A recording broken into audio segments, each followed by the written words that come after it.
اللہ کے حکم کو پورا کرتے ہوئے روزہ رکھ رہا ہوں، تو کیا ان کی زندگی کو میں نہ دیکھوں کہ جو فاقوں سے زندگی گزار رہے ہیں؟ تو روزے کا ایک سبق یہ بھی ہے عزیزو۔ تو عزیزو، میرے بات کا خلاصہ اور لب لباب یہی ہے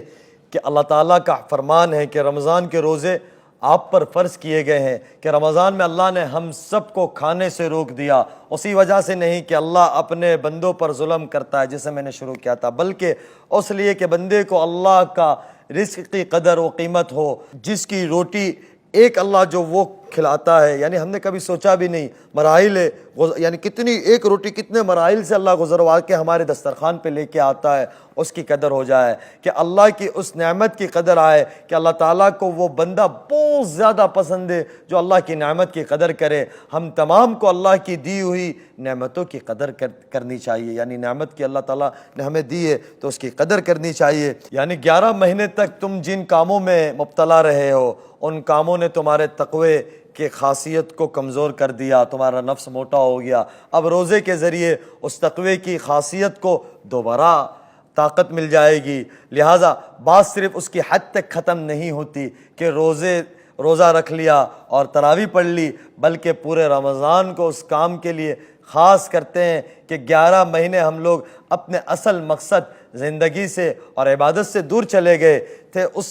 اسے دوری کو ختم کرتے ہیں اور اللہ تعالیٰ کے قرب حاصل کرتے ہیں۔ اس کا طریقہ یہ ہے کہ رمضان کے مہینے کو پہلے سے ہی زیادہ سے زیادہ عبادت کے لیے فارغ کیا جائے، اس لیے کہ دوسرے کام دھندے تو 11 مہینے تک ہی ہم کرتے رہتے ہیں، لیکن اس مہینے کے اندر کاموں کو جتنا مختصر سے مختصر کر لیں اتنا ہمارا فائدہ ہوگا۔ خاص عبادت کے کاموں میں صرف کرے، یعنی خاص عبادت کے اللہ تعالیٰ ہمیں توفیق دے گا۔ تمام برائیوں کی جڑ جو ہے وہ 2 چیزیں ہیں، ایک تو تکبر، یعنی اپنے آپ کو بڑا جاننا، اور دوسری کی خواہشات نفس، دوسری ہے کہ خواہشات نفس کہ اللہ تعالیٰ نے دین میں روزہ رکھوایا کہ خواہشات کو چھڑوائی، اور رات میں تراویح کا حکم دیا کہ تراویح پڑھو، اللہ کے سامنے کھڑے ہو جاؤ اور سجدے کروائے، اور لمبی نمازیں پڑھوانے کا حکم دیا کہ بار بار اپنی پیشانی اللہ کے دربار میں جھکاؤ، تکبر کو دور اور اپنے آپ کی شخصیت کو مٹاؤ، بے بس طرح ہو جاؤ، اور یہ کہو کہ میرا اللہ میں کوئی نہیں ہوں، میں آپ کا غلام، نوکر سے زیادہ یعنی کمزور ہوں، غلامی سے زیادہ ہوں۔ کہ تراویح بہت بڑا عمل ہے کہ جہاں روزے فرض کیے گئے ہیں وہ اللہ نے ہمیں تراویح دی ہے عزیزو۔ یعنی میری بات پوری کی پوری ایک روزہ تھا کہ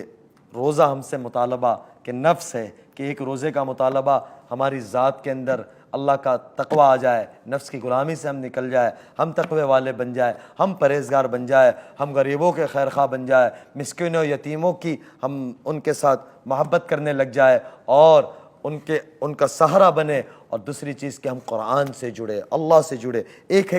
حق ہے اللہ کے بندوں کا، ایک حق اللہ کا، کہ یہ دونوں حقوق کو اس روزے سے اور اس رمضان کا خلاصہ یہی ہے کہ ہم اللہ سے بھی جڑ جائیں اور اللہ کے بندوں سے بھی جڑ جائیں، کہ اس میں تراویح سب سے بڑا عمل ہے، کہ تراویح کہ 20 تراویح ہے، کہ 20 تراویح کے 40 سجدے، کہ ایک سجدے کے اوپر ہمارے ایک بزرگ فرماتے ہیں کہ ایک سجدے کے اوپر اللہ تعالیٰ ایک درخت جنت میں لگاتے ہیں۔ وہ ایک درخت ایسا ہوتا ہے کہ عربی گھوڑا کئی اتنے سالوں کی مسافت طے کرے گا تب بھی جا کر اس درخت کو مکمل نہیں کر سکے گا، اور اللہ تعالیٰ ایک محل بناتے ہیں، اس کے اندر یہ دنیا اتنی چھوٹی نظر آئے گی جیسے پوری زمین کے اوپر ایک بکری کو رکھ دو، اتنا بڑا محل اللہ بناتے ہیں، اور ہر سجدے کے اوپر کتنے ہزار نیکی ہے، اور 40 سجدے ہیں کہ اللہ کی یاد میں۔ کہ ہوتا یہ ہے کہ ہم شروع کے اندر اللہ معاف فرمائے، اللہ معاف فرمائے، کہ یہ جو مسئلہ بتلایا گیا ہے یہ ان لوگوں کے لیے جن کے لیے کوئی ضروری کام آ گیا، کوئی شرعی مسئلہ پیش آ گیا،